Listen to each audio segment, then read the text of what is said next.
Online class 12 Hindi second language. आज हम लोग पढ़ेंगे पाठ 2 पतंग। ये आलोक धनवा जी का लिखा हुआ है। इनका जन्म सन 1948 ईस्वी में मुंगेर बिहार में हुआ। इनकी प्रमुख रचनाएं पहली कविता जनता का आदमी 1972 में प्रकाशित, उसके बाद भागी हुई लड़कियां, बूनों की बेटियां से प्रसिद्ध हुआ। प्रमुख सम्मान राहुल सम्मान, बिहार राष्ट्रभाषा प्रसिद्ध का साहित्य सम्मान, बनारसी प्रसाद भोजपुरी सम्मान, पहल सम्मान आदि।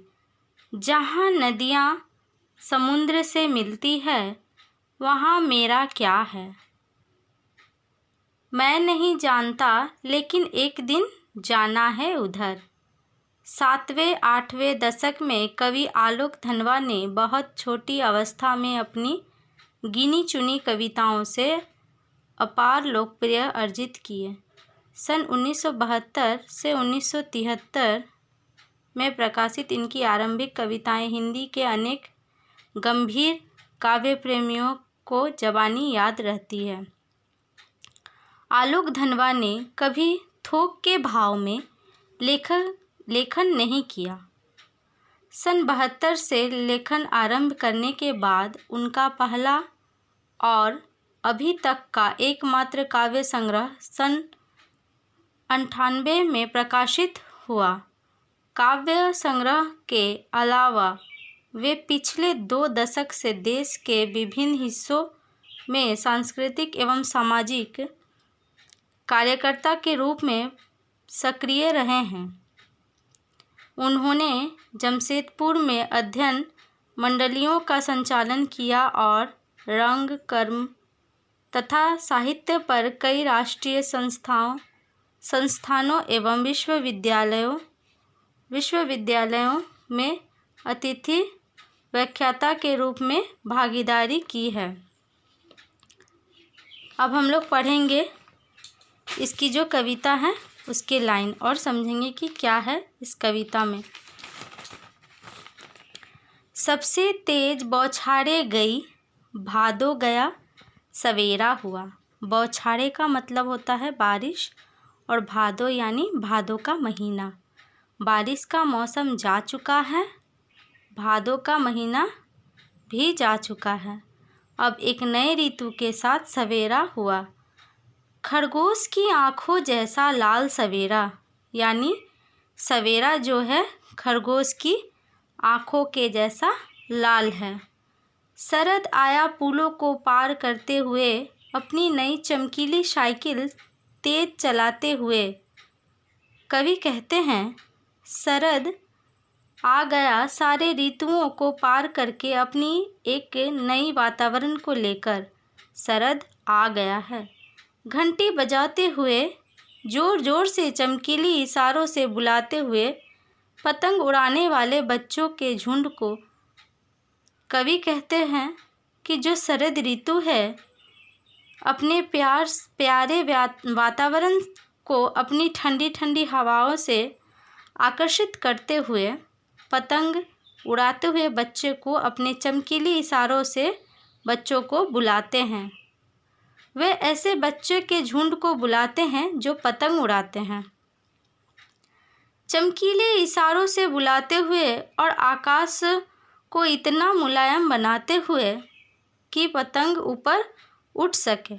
कवि कहते हैं कि शरद ऋतु अपने चमकीले इशारों से आकाश को इतना मुलायम यानी इतना सुंदर बना देता है ताकि पतंग ऊपर उठ सके, दुनिया की सबसे हल्की और रंगीन चीज़ उड़ सके, दुनिया का सबसे पतला कागज़ उड़ सके।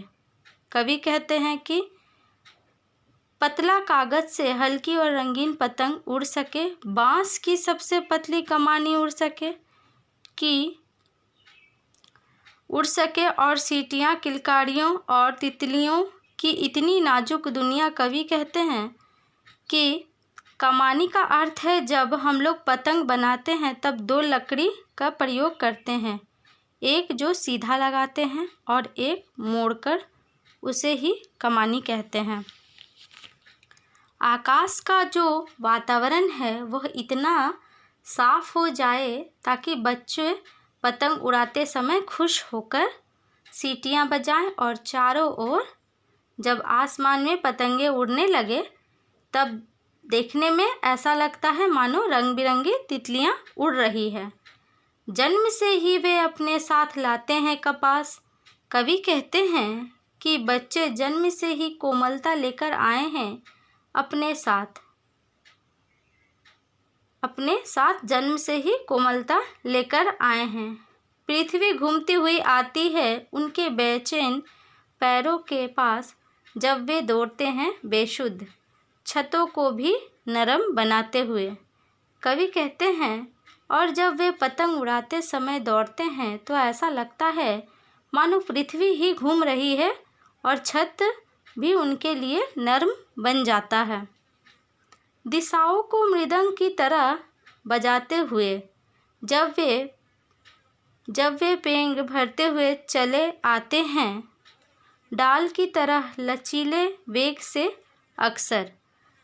कवि कहते हैं कि पतंग जिस दिशा में जाती है बच्चे भी उस दिशा में जाते हैं, और जब वे जाते हैं तब उनके पैरों से जो आवाज़ निकलती है सुनने में ऐसा लगता है मानो कोई मृदंग बज रहा है। मृदंग का अर्थ होता है कोई धुन, जैसे तबला का आवाज़। छतों के खतरनाक किनारों तक उस समय गिरने से बचाता है उन्हें। कवि कह रहे हैं कि जब बच्चे छतों पर पतंग उड़ाते हैं तब उन्हें वे छतों के खतरनाक किनारों तक आ जाते हैं तो उन्हें गिरने से बचाता है उन्हें उनके ही रोमांचित शरीर।